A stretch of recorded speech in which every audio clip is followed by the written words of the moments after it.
शिष्यों उसे बर्दाश्त नहीं कर सके, लेकिन उन्हें पता चला कि उसे नहीं रोक सकते। उस पर कोई गलती पिलातुस को नहीं मिला। हेरोदोस उसे मार नहीं सका, मौत उसे ठहरा नहीं सका और कब्र उसे पकड़ नहीं सका।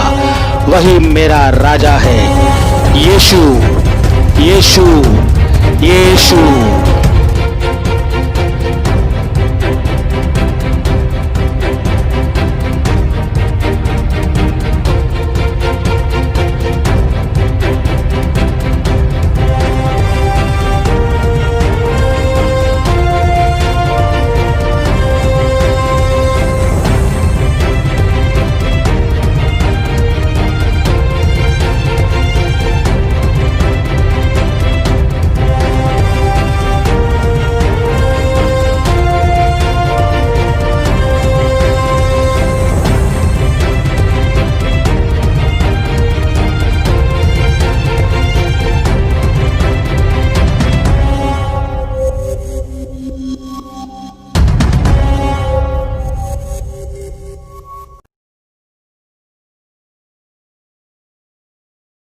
Hallelujah, praise the Lord.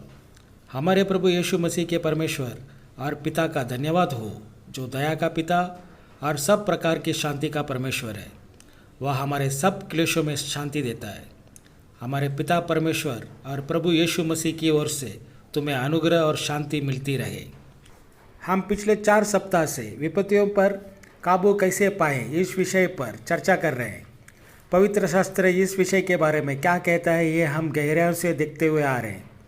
हमने देखा विश्वास के चश्मा को पहन लेना है, परमेश्वर के वेदी के करीब जाना है, चढ़ाई करना है और अपना अधिकार को ले लेना है और एक नई आत्मा का व्यक्ति बन जाना है और अपने बोझ को परमेश्वर को डाल देना है। इस चीज़ों के बारे में हम गहराइयों से देखा, लेकिन ये हम सोच समझकर विचार मंथन करके पवित्र शास्त्र का वचन सब सुनकर पढ़कर वैसे ही हम बैठ सकते हैं। हम सिर्फ निर्णय लेते हैं कि विश्वास का चश्मा को मैं पहन लूँगा, परमेश्वर की वेदी के करीब जाऊँगा, चढ़ाई करूँगा और अधिकार को ले लूँगा, एक नई आत्मा का व्यक्ति बन जाऊँगा और बोझ को परमेश्वर को डाल दूँगा। लेकिन मैं सचमुच ऐसा करता हूँ क्या? निर्णय लेते हैं, निर्णय लेने के बाद दिन भर, घंटों भर, हफ्तों भर, साल भर, अपने पूरी ज़िंदगी तक हम वैसे ही निर्णय लेकर सोते हुए रह सकते हैं। निर्णय होता है। निर्णय को जब तक हम कृति में डालते हैं तब तक निर्णय सिर्फ निर्णय ही होता है। उदाहरण के लिए, हम अगर चर्च में जाने का निर्णय लेते हैं तो चर्च में जाने का निर्णय जब रविवार को हम लेते हैं सुबह, तो वो निर्णय को हम कृति में डालते हैं। हम नहाते हैं, हम तैयार होते हैं, चर्च में जाने के लिए प्रोग्राम बनाते हैं, रिक्शा पकड़ते हैं, चल के आते हैं, बस पकड़ते हैं या बाइक में आते हैं या कार में आते हैं। लेकिन वो निर्णय लेने के बाद मैं एक्शन लेता हूँ, कृति में डालता हूँ, उसको अमल में लाता हूँ, तब जाकर उस निर्णय को मैं चर्च तक पहुँचता हूँ। उस निर्णय के बाद अदरवाइज़ मैं चर्च में जाने का निर्णय लेकर घर पे सोते हुए रह सकता हूँ। तो निर्णय को अमल बजावनी करना बहुत ज़रूरी होती है। हम हिस्ट्री को पलट कर देखते हैं। आज से 125 साल और 1 हफ्ता पहले, यानी 127 साल 1 हफ्ते पहले, 1893 जून 7, 1893 में मोहनदास करमचंद गांधी नाम का एक व्यक्ति को साउथ अफ्रीका में ट्रेन से बाहर निकाला गया। क्यों निकाला गया? क्योंकि जिस डब्बे में गांधी जी बैठे थे, मोहनदास करमचंद गांधी, जो उस वक्त में वो लॉयर के काम करने के लिए साउथ अफ्रीका भारत से गए हुए थे, तो वो वहाँ पर लॉयर का काम करने की जगह पर बाकायदा टिकट लेकर उस ट्रेन के डिब्बे में थे। लेकिन वहाँ पर बैठा हुआ एक गोरा आदमी ने ऑब्जेक्शन उठाया कि ये काला इस डिब्बे में कैसा क्या ट्रैवल कर रहा है, क्योंकि मोहनदास करमचंद गांधी काला था। तो उसे उस ट्रेन से बाहर उतारा गया रात को। मोहनदास करमचंद गांधी उस रात को उस रेलवे स्टेशन पर ठंडी में पूरा रात बिताया। वो स्टेशन का नाम था पीटरमरिट्सबर्ग स्टेशन। उस स्टेशन में आज भी महात्मा गांधी का सारा चीज़ वहाँ पर है। तो उस डिब्बे में उतारने के बाद महात्मा गांधी मोहनदास करमचंद गांधी को क्या करना चाहिए था, क्योंकि वो एडवोकेट का नौकरी करने के लिए गुजरात से साउथ अफ्रीका गया हुआ था, इतना दूर जहाज में। वहाँ पर वो अगर नॉर्मल आदमी रहता था, सर्वसाधारण व्यक्ति रहता था, वो ये सोचता था कि मैं तो यहाँ काम करने के लिए आया, मुझे क्यों आगे कुछ करना है। लेकिन मोहनदास करमचंद गांधी ने उस दिन निर्णय लिया कि मैं इस अन्याय के खिलाफ कुछ तो करूँगा। उस दिन एक नई सोच के साथ मोहनदास करमचंद गांधी ने एक बहुत बड़ा आंदोलन निर्माण किया। वहाँ के भारतीयों को इकट्ठा करके इसके खिलाफ, इस अत्याचार के खिलाफ उन्होंने सत्याग्रह शुरुआत किया। ये सत्याग्रह यानी कि नॉन वायलेंस, इसके पीछे महात्मा गांधी को ये सोच आया बाइबल से, जीसस के टीचिंग से महात्मा गांधी को ये सोच आया। अगर हम में से कोई भी महात्मा गांधी जी का चरित्र, बायोग्राफी अगर पढ़ा रहेंगे, यानी कि एक्सपेरिमेंट्स विद द ट्रूथ, अगर वो पढ़े रहेंगे तो उसमें मालूम होगा कि बाइबल के बारे में महात्मा गांधी ने क्या क्या कहा है करके। तो वो उस दिन उस सोच ने पूरा दुनिया को हिला के रख दिया। अमेरिका का civil movement, civil freedom movement तक महात्मा गांधी का सत्याग्रह को उन लोग ने, वहाँ के लोगों ने अपनाया। ब्रिटिशर्स सलाम ठोक कर, झुक कर भारत छोड़कर जाना पड़ा इस आंदोलन की वजह से। तो एक आदमी ने निर्णय लिया, लेकिन उस निर्णय को जब कृति में डाला वो इतिहास बन गया। तो हम भी निर्णय को जब कृति में डालते हैं तो परमेश्वर हमारे साथ और 2 कदम आगे जाएगा और हमारे जीवन को एक नया चीज़, नया मोड़ हम देखते हैं पवित्र शास्त्र में। याकूब के किताब 2 अध्याय 17वां वचन, 20वां वचन और 26वां वचन। 17 वचन में ये कहा है कि वैसे ही विश्वास भी यदि कर्म सहित न हो तो अपने स्वभाव में मरा हुआ है। 20 में ये कहते हैं, पर हे निकम्मे मनुष्य, क्या तू यह नहीं जानता कि कर्म बिना विश्वास व्यर्थ है। और 26 में हम देखते हैं, अतः जैसे देह आत्मा बिना मरी हुई है, वैसा ही विश्वास भी कर्म बिना मरा हुआ है। Faith without action is dead. So we have to take action. Without action, nothing can happen. So हम आगे बढ़ते हैं। हमने देखा, हमने कुछ अपने चीज़ों के ऊपर, अपने कैरेक्टर के ऊपर, अपने स्वभाव के ऊपर, स्वभाव के कमजोरियों के ऊपर हमने लिख कर निकाले थे। हमने किन किन लोगों के ऊपर कुन्नस है, मेरे अंदर में किस प्रकार का भीति है, डर है, इस चीज़ों के बारे में मैंने लिस्ट बनाया था। क्यों ये डर है, क्यों ये कुन्नस है, उसके बारे में मैंने कारण लिखा। और इन कुन्नस के वजह से मेरा जीवन में क्या क्या नुकसान हुआ, उस चीज़ का भी लिस्ट बनाया। उसके बाद मैंने प्रार्थना पूर्वक मेरा गलती क्या है उस चीज़ों के ऊपर नज़र डाला। जब मैं मेरे गलतियों के ऊपर नज़र डालता हूँ, मुझे पता चलता है कि मेरा आत्माहंकार, मेरा स्वभाव दोष मेरा बहुत बड़ा दुश्मन है। परमेश्वर के वेदी के करीब जाने पर यह स्वभाव दोष मुझे रुकावट डालती है। मेरा बेईमानीपना, मेरा झूठ बोलना, मेरा अविश्वास, मेरा डर, मैं दूसरे लोगों के ऊपर मेरा जलापा, मैं दूसरे लोगों के बारे में गलत सोच, मेरा सोच, ये सारे चीज़ें, बहुत सारे स्वभाव दोष होते हैं। तो ये सारे स्वभाव दोष मुझे रुकावट डालते हैं परमेश्वर के वेदी के करीब जाने के लिए।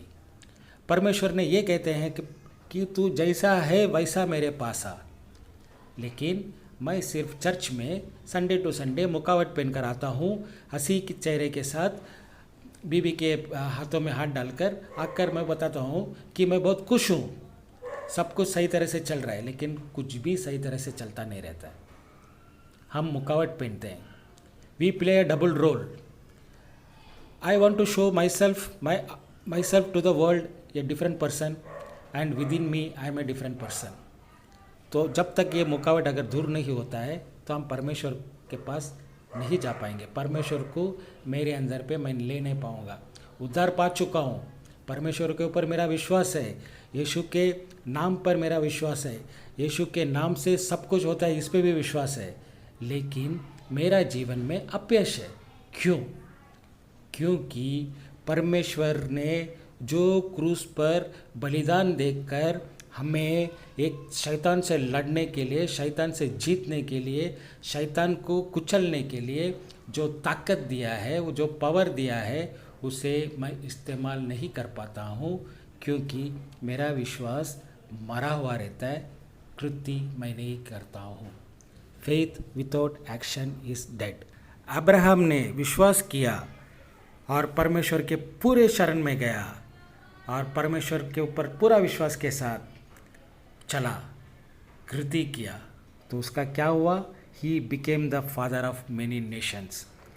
उसे बहुत, यानी उसे राज्यों का पिता बनाया गया, पिता माना भी जाता है।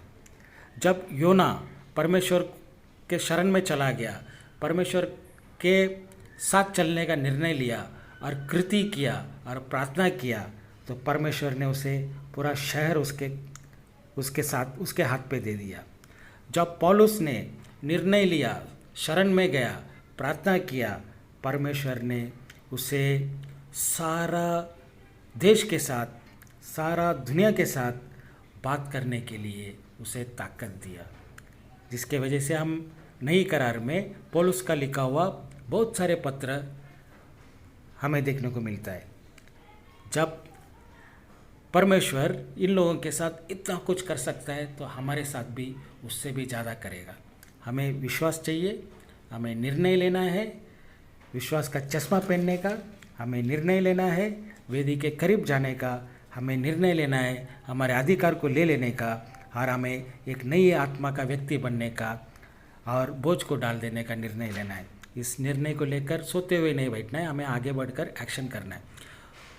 तो जो मैंने मेरा बुक में लिख के लिया, वो सारा चीज़ को लिख के लिया, इसका मतलब ये होता है कि मैं खुद को और परमेश्वर को मेरा सारा पाप के बारे में मैंने कबूली दिया।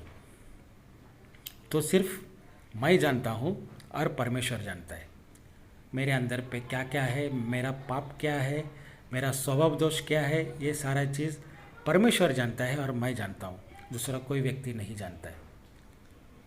यहीं पर हमारा कृति ख़त्म नहीं होना चाहिए, हमें और नम्र बनना है। और नम्र बनने के लिए मैं ये सारा जो लिख के निकाला हुआ किताब जो है, बुक, उस किताब को लेकर एक ऐसी व्यक्ति के पास जाता हूँ जिसके ऊपर मेरा पूरा विश्वास है कि ये आदमी मेरा राज को, मेरा पापों को और किसी के साथ डिस्कस नहीं करेगा और किसी को बताएगा नहीं। ऐसा व्यक्ति को मैं ढूंढ कर निकालता हूँ। वो मेरा चर्च का पास्टर हो सकता है, मेरा नज़दीक का दोस्त हो सकता है, मेरा कोई रिश्तेदार हो सकता है, या जिसके ऊपर मेरा पूरा भरोसा है, वैसा एक व्यक्ति हो सकता है। मैंने जब मेरा सारी चीज़ लिख के निकाला था, उस समय 200 के ऊपर के नाम थे और बहुत सारे स्वभाव दोष थे। मैं ये सारा चीज़ लोनावाला के एक चर्च के पास्टर के साथ बैठा, मैं डिस्कस किया, कम से कम 4-5 घंटे हम लोग ने डिस्कस किया। फिर उसके बाद और एक जो मेरा खास दोस्त था, उसके साथ बैठकर मैं पूरा रात डिस्कस किया। हमने प्रार्थना की, वो दोष को वहाँ पर छोड़ा दिया। फिर भी कुछ ऐसे स्वभाव दोष हो जाते हैं जो चिपक कर रहते हैं, उसे छोड़ने का मेरे को दिल नहीं करता है। अब मुझे वो भी बारीकी से भी निकालना है। तब मैं परमेश्वर को मैं सौंप देता हूँ, ये परमेश्वर, ये रख, ये तू ले ले, मुझे नहीं चाहिए ये स्वभाव दोष। जब मैं मेरा एटीएम का कार्ड निकाल कर मेरा पत्नी के हाथ पे दे देता हूँ, तू ये एटीएम का कार्ड रख, मैं अभी से एटीएम से पैसा निकालूंगा नहीं, क्योंकि पैसा का व्यवहार मेरे को करने को नहीं आता है। एटीएम का कार्ड तू पकड़ ले। तो क्या मैं एटीएम से पैसा निकाल पाऊंगा कार्ड के बिना? नहीं निकाल पाऊंगा। वैसे ही मेरा स्वभाव दोष मैं परमेश्वर को जब छोड़ देता हूँ, दे देता हूँ, तो वो परमेश्वर का हवाले पे चला जाता है, मैं उसे यूज़ नहीं कर सकता हूँ। मुझे प्रार्थना करना है कि हे परमेश्वर, मुझे ताकत दे, ये जो तेरे को दे दिया है मुझे फिर से तेरे से छीनने के लिए मेरा मन नहीं करना चाहिए, इसके लिए मेरा मन को शक्ति चाहिए। तो मैं प्रार्थना करता हूँ, जब भी वो स्वभाव दोष मेरे अंदर पे उछल फूट करती है, तो मैं परमेश्वर की तरफ मुड़ता हूँ। और परमेश्वर की तरफ मुड़ने का बोले तो पवित्र शास्त्र को पढ़ना, यानी कि बाइबल को पढ़ना, पास्टर लोगों से बात करना, और दूसरे लोगों से डिस्कस करना, इस प्रकार से मैं वो स्वभाव दोष से दूर होते हुए जाता हूँ। और रोज़ रात को सोने से पहले मैं अपने आप को जांचता हूँ, आज मैंने क्या किया। अगर मैं गलत किया किसी के तरफ, मेरा पत्नी के तरफ या किसी के ऊपर, तो मैं उनसे मैं कबूली देता हूँ, मुझे माफ़ कर, मैंने ये चीज़ किया हूँ, तो रात को मैं चैन से सो सकता हूँ।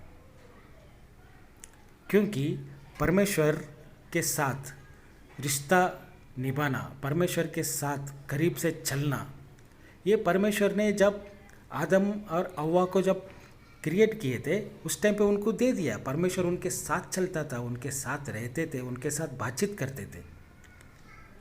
लेकिन हव्वा और आदम ने गलती किया और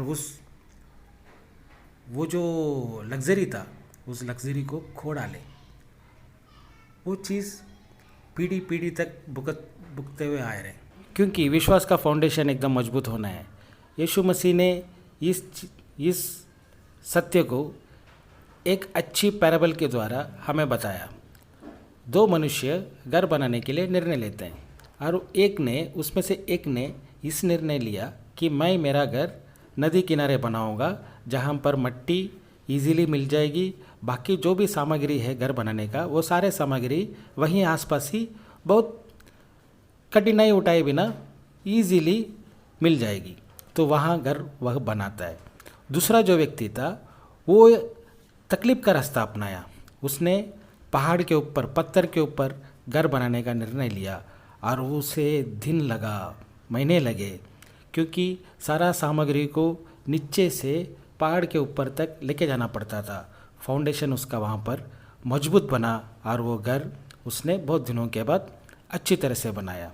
क्या हुआ, दुनिया के नज़र में ऐसा लग रहा था कि जो आदमी पहाड़ के ऊपर इतना मेहनत के साथ घर बनाया, उसका मेहनत व्यर्थ गया। अरे इतना तकलीफ उठाने का ज़रूरत नहीं थी यार, तो आराम से इतना मस्त पैकी, इतना अच्छा जगह पर तेरे को ज़मीन पर घर बनाने के लिए मिल रहा था, तू क्यों ऊपर जाकर बनाने को ये किया? इतना तकलीफ मेहनत करने का ज़रूरत क्या, ऐसा दुनिया सोची। लेकिन कुछ दिनों के बाद आसमान पर क्लाउड्स जमा होने लगे। क्लाउड्स जमा होकर बहुत तेज़ी से हवा, यानी कि तूफ़ान जैसा हवा चलने लगा। तो क्या हुआ, दोनों घरों के ऊपर उस तूफ़ान, उस आंधी का, उस हवा का जोर दोनों घरों के ऊपर टकराई। तो क्या हुआ, जो घर नदी किनारे बनाया गया था, बहुत इजीली चुटके भर में जो घर बनाया गया था, वो घर उस आंधी का कहर को it couldn't withstand the storm. वो उस आंधी को सामना नहीं कर पाया और घर इतर बितर हो गया। और जो घर पहाड़ के ऊपर मजबूत फाउंडेशन के साथ बनाया गया, वो उस आंधी का कहर को सीना ठोक कर सामना किया और वो गिरा नहीं। तब नीचे का जो किनारे, नदी किनारे बनाया था घर, वो बोलने लगा, काश मैं भी ऐसा तकलीफ उठाकर बनाता तो मेरा घर भी अभी रह जाता। यही हमारे जीवन में भी होता है। हम विश्वास करते हैं, लेकिन वो विश्वास मरा हुआ रहता है, क्योंकि हम विश्वास के अनुसार हम कृति नहीं करते हैं। तो यहाँ का मुद्दा यह है, क्या मैं जीवन में आने वाले विपत्तियों को काबू कैसे पाऊँ, यही हम देख रहे हैं। तो यीशु मसीह एकदम क्लियरली कहता है कि ओबीडियंस यानी कि पालन करना, यही हमको आज़ादी देगी। मत्ती रचित सुसमाचार 7वां अध्याय 24 से हम पढ़ते हैं, इसलिए जो कोई मेरी ये बातें सुनकर उन्हें मानता है, वह उस बुद्धिमान मनुष्य के समान ठहरेगा जिसने अपना घर चट्टान पर बनाया। और मेघ बरसा और बाढ़ें आई और आंधियाँ चली और उस घर से टकराई, फिर भी वह नहीं गिरा, क्योंकि उसकी नींव चट्टान पर डाली गई थी। परंतु जो कोई मेरी ये बातें सुनता है और उन पर नहीं चलता, वह उस निर्बुद्धि मनुष्य के समान ठहरेगा जिसने अपना घर भालू पर बनाया। और मेघ बरसा और बाढ़ आई और आंधियाँ चली और उस घर से टकराई और वह गिरकर सत्यानाश हो गया। मती रचित सुसमाचार 11वां अध्याय 28, 29 और 30 में यीशु मसीह ये कहते हैं, हे सब परिश्रम करने वालों और बोझ से दबे हुए लोगों, मेरे पास आओ, मैं तुम्हें विश्राम दूंगा। मेरा जुआ अपने ऊपर उठा लो और मुझसे सीखो, क्योंकि मैं नम्र और मन में दीन हूँ, और तुम अपने मन में विश्राम पाओगे, क्योंकि मेरा जुआ सहज और मेरा बोझ हल्का है। हम जुआ जो होता है उसको कभी आज़ादी के साथ हम सोच भी नहीं पाएंगे, क्योंकि जुआ जो होता है, जो बैल जो होती है उसके गले के ऊपर लादा जाता है, और उसके साथ और एक बैल भी होती है जो साथ पे दोनों बैल कैरी करते हैं। योक, इंग्लिश में योक बोलते हैं और हिंदी में जुआ बोलते हैं। तो yoke itself is like a burden. तो जब यीशु मसीह ये कहते हैं कि मेरा जुआ हल्का है, तो इसका मतलब क्या हो गया? अरे यार, मैं तो आज़ादी चाहता हूँ, और यीशु मसीह बोल रहे हैं कि इसका जुआ भी उठा लेने का। ये क्या मतलब, ये क्या हो गया? तो जब यीशु मसीह जुआ के बारे में कहते हैं तो वो एक रिलेशनशिप, एक रिश्ता के बारे में बोल रहे हैं। एक ऐसा रिश्ता जो दोनों लोग साथ में चलेंगे, एक ही दिशा में, एक ही जुआ को उठाकर, एक ही ज़मीन में और एक ही स्पीड में चलेंगे, क्योंकि तब जाकर तालमेल होती है। जब दो बैलों के ऊपर जुआ लगाया जाता है, दोनों साथ में चलते हैं, आगे पीछे नहीं होते हैं वो। तो वैसे ही परमेश्वर हमें कहता है, अरे थके हुए लोगों, मेरे पास आओ, क्यों बोझ उठाकर घूम रहे हो? इससे जो बोझ है, मेरा बोझ जो है वो बहुत हल्का है। मेरे साथ आओ और मेरा जुआ को ले लो।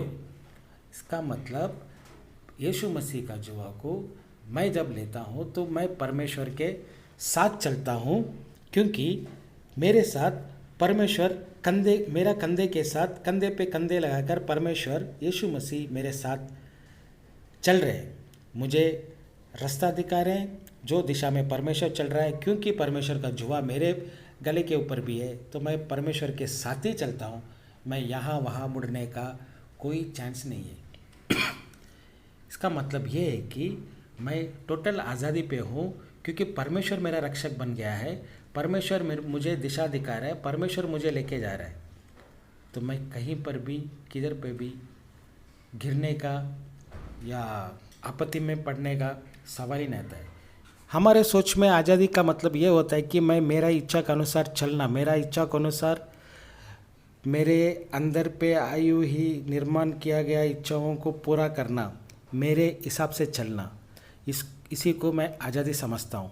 लेकिन इसके साथ साथ जो पाप का बोझ मेरे ऊपर लादा गया है, वो बहुत बड़ा बोझ होता है। इसके लिए परमेश्वर को भी भाव देना पड़ा, मोल देना पड़ा। परमेश्वर अपने एकमेव पुत्र को कुर्बान करना पड़ा, धरती पर भेजना पड़ा, मनुष्य के साथ रहना पड़ा।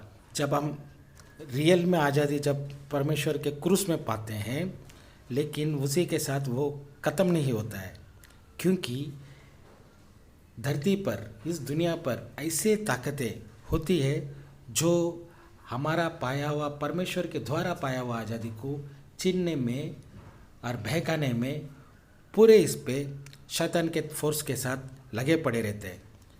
क्योंकि मेरे बारे में क्रिटिसाइज किया जाता है, मुझे कंडम किया जाता है, मेरे अंदर पे डर आ जाती है, मेरे अंदर पे असुरक्षितता की भावना आ जाती है, और बहुत सारे मैसेजेस चर्च के पास्टर्स के, फादर्स के, इसके उसके, बड़े बड़े लोगों का नेगेटिव सरमन्स भी मैं सुनता हूँ। तो ये सारी चीज़ मेरे दिमाग के अंदर पे ही होने लग जाता है, और हम जिनसे प्यार करते हैं वो भी हमें आकर हमेशा कंडम करते रहते हैं। ये सारा चीज़ मुझे आकर परमेश्वर के दिया हुआ आज़ादी से दूर छीनते हुए लेके जाता है। इसीलिए गलेशियंस 5:1 पर पौलुस लिखता है, stand firm then and do not let yourselves be burdened again by a yoke of slavery. हम हिंदी में पढ़ते हैं, एफिसियों की किताब, गलातियों की किताब 5:1 में पौलुस कहता है, मसीह ने स्वतंत्रता के लिए हमें स्वतंत्र किया है, अतः इसी में स्थिर रहो और दासत्व के जुए में फिर से न जुतो। कहता है एफिसियों की किताब 6:10 पे, इसलिए प्रभु में और उसकी शक्ति में प्रभाव में बलवंत बनो, परमेश्वर के सारे हथियार बांध लो कि तुम शैतान की युक्तियों के सामने खड़े रह सको, क्योंकि हमारा यह मल्ल युद्ध लहू और मांस से नहीं परंतु प्रधानों से और अधिकारियों से और इस संसार के अंधकार के हाकिमों से और उस दुष्टता की आत्मिक सेनाओं से है जो आकाश में है। इसलिए परमेश्वर के सारे हथियार बांध लो कि तुम बुरे दिन में सामना कर सको और सब कुछ पूरा करके स्थिर रह सको। परमेश्वर की आज़ादी पाने के लिए अपना स्वयं संचालित जीवन को परमेश्वर के हाथों में सौंपते हैं। ये जो लिखा पढ़ी जो किया है अपने किताब में, ये हम चर्चा करते हैं पास्टर के साथ, या जो व्यक्ति के ऊपर मेरा कॉन्फिडेंस है, जो मेरा राज को राजी रखेगा, उसके साथ बैठकर मैं डिस्कस करता हूँ, कन्फर्स करता हूँ। फिर इसके आगे और आगे बढ़ता हूँ, मैं एक लिस्ट बनाता हूँ किस किस को मैंने दुखाया, उन किन किन लोगों के साथ मैं माफ़ी तुरंत मांग सकता हूँ और किन किन लोगों के साथ माफ़ी मैं बाद में मांगूंगा और किन किन लोगों को माफ़ी मैं मांग नहीं सकता हूँ, क्योंकि कुछ लोग मर गए रहेंगे। मरेला आदमी के ऊपर भी कुन्नस मेरे अंदर पे रहती है, तो वो भी मेरा लिस्ट में नाम रहेगा।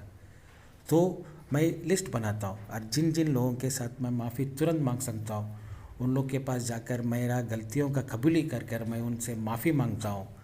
और जिन लोगों को बाद में माफ़ी मांगने का है लिस्ट में, तो उनके साथ मैं बाद में जाकर माफ़ी मांगने की तैयारी करता हूँ, उसका प्रार्थना करता हूँ। तो मैं एक नया आज़ादी, नया फ्रीडम, नया जीवन, परमेश्वर का प्रकाशमय ज्योति को मैं देखने लगता हूँ मेरे जीवन में। अगर ये लिस्ट बनाने में और दूसरे के साथ बैठकर डिस्कस करने में, कन्फर्स करने में हम ईमानदारी से करते हैं, तो अब तक हमारे जीवन में आश्चर्यचकित चीज़ें होने लगेगी। हालांकि हम सिर्फ आधा रास्ता पार किए हैं, फिर भी हम एक नई आज़ादी और नई खुशी को महसूस करने लगेंगे। हम हमारे जो भूतकाल था उसके बारे में खेद नहीं करेंगे और उसके ऊपर पर्दा भी नहीं लगाएंगे। हम देखेंगे कि शांति असल में क्या होता है, इसको हम महसूस करेंगे। हम कितने भी नीचे गिरे हुए रहने दो, लेकिन हमारा अनुभव दूसरों को किस प्रकार से मदद करेगा उसके बारे में हम सोचने लगते हैं। मेरे अंदर का आत्म करुणा और मेरे अंदर का अपयशपना, मैं कुछ काम का नहीं, ये जो सोच थी वो सब जाने लग जाएगा, वो सब गुल होने लग जाएगा। हम हमारे स्वार्थ के ऊपर ध्यान नहीं देंगे, हम आत्म केंद्रितपना जो मेरे अंदर में है वो भाग जाएगा। मेरे जीवन के तरफ देखने का अंदाज बदल जाएगा, क्योंकि मेरे आंखों में आप विश्वास का चश्मा है। लोगों के बारे में डर और पैसे की असुरक्षितता मेरे अंदर से भाग जाएगी, क्योंकि परमेश्वर मेरे साथ चल रहा है और परमेश्वर के वेदी के पास मैं हूँ, परमेश्वर मेरे साथ है और मैं अपने अधिकार को अपना लिया हूँ। तो ये असुरक्षितता की भीति मेरे अंदर पे आएगी नहीं। परमेश्वर पवित्र शास्त्र के थ्रू या लोगों के थ्रू या पास्टरों के थ्रू या वचनों के थ्रू मेरे कानों में मुझे क्या करना चाहिए, जो तकलीफ़ के वक्त में मुझे क्या करना चाहिए, इसका रास्ता यहाँ से मुझे मिलने लगता है। और हम एक चमत्कारिक रीति से देखने लगे कि परमेश्वर जो कर रहा है वो मैं कभी नहीं कर सकता मेरे जीवन में। क्या ये आपको लगता है कि ये बहुत बड़ा प्रॉमिस है? नहीं, परमेश्वर इन प्रॉमिसों को पूरा करता है, क्योंकि जैसा बोला गया है, truth will set you free. तो ये जो मेरी जीवन की सच्चाई मुझे रियल आज़ादी देगी। मैं पवित्र शास्त्र में रोमियो की किताब 8वां अध्याय 37 में पौलुस ये कहता है, परंतु इन सब बातों में हम उसके द्वारा जिसने हमसे प्रेम किया है जयवंत से भी बढ़कर है। We are more than the conqueror.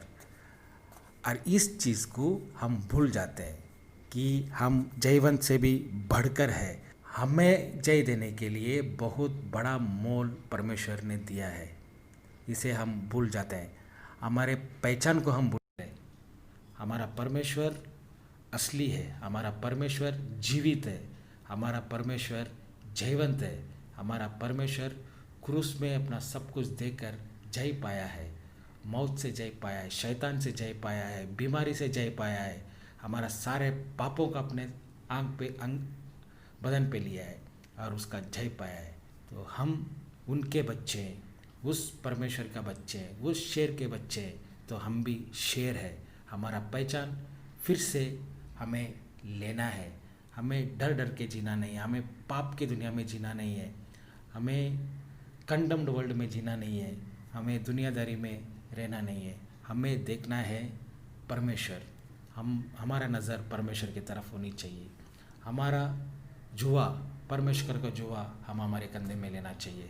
मेरा जुआ का बोझ बहुत वजनदार है, उस जुआ का बोझ को मैं ढाल देता हूँ और परमेश्वर का जुआ को अपने कंधे में लेता हूँ, क्योंकि परमेश्वर का जुआ हल्का है। परमेश्वर का जुआ जब मेरे कंधे पे रहता है तो मैं परमेश्वर के साथ चलता हूँ, परमेश्वर मेरे साथ रहते हैं, परमेश्वर मेरे साथ चलते हैं। हम जीवन से भी बढ़कर है, परंतु इन सब बातों में हम उसके द्वारा जिसने हमसे प्रेम किया है जयवंत से भी बढ़कर है, क्योंकि मैं निश्चय जानता हूँ कि न मृत्यु, न जीवन, न स्वर्गदूत, न प्रधानताएं, न वर्तमान, न भविष्य, न सामर्थ्य, न ऊंचाई, न गहराई और न कोई और सृष्टि हमें परमेश्वर।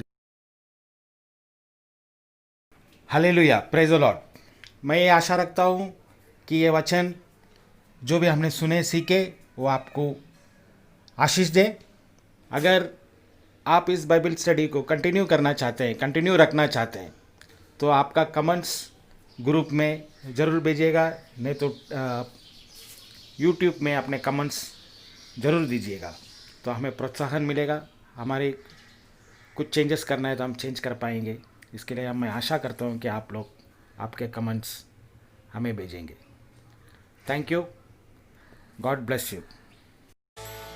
Hi, praise the Lord. This is Moses Michael from Glory to Glory Ministries, Mumbra. आशा करते हैं कि परमेश्वर के वचन ने आपसे बात की और परमेश्वर की आत्मा ने आपको स्पर्श किया, क्योंकि बाइबल में लिखा है यशायाह की किताब 55:11 में, उसी प्रकार से मेरा वचन भी होगा जो मेरे मुख से निकलता है, वह व्यर्थ ठहर कर मेरे पास न लौटेगा, परंतु जो मेरी इच्छा है उसे वह पूरा करेगा, और जिस काम के लिए मैंने उसको भेजा है उसको वो सफल करेगा। If the word of God has touched you, kindly do forward it to others, do share it to others. As I always say, freely you receive, freely you give.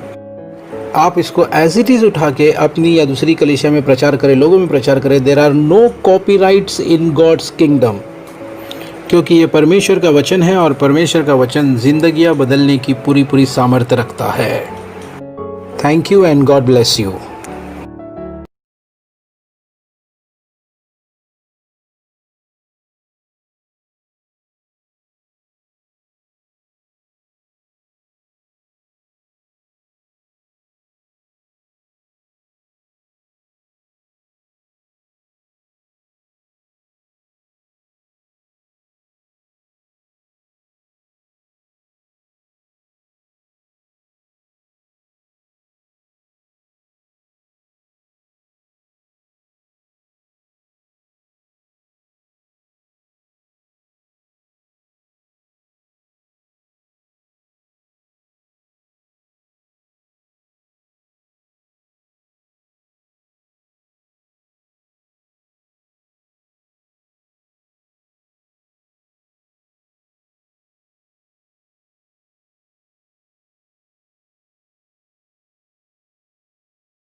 एफिसियों 10 पे, इसलिए प्रभु में और उसके शक्ति में प्रभाव में बलवंत बनो, परमेश्वर के सारे हथियार बांध लो कि तुम शैतान की युक्तियों के सामने खड़े रह सको, क्योंकि हमारा यह मल्ल युद्ध लहू और मांस से नहीं परंतु प्रधानों से और अधिकारियों से और इस संसार के अंधकार के हाकिमों से और उस दुष्टता की आत्मिक सेनाओं से है जो आकाश में है। इसलिए परमेश्वर के सारे हथियार बांध लो कि तुम बुरे दिन में सामना कर सको और सब कुछ पूरा परमेश्वर की आज़ादी पाने के लिए अपना स्वयं संचालित जीवन को परमेश्वर के हाथों में सौंपते हैं।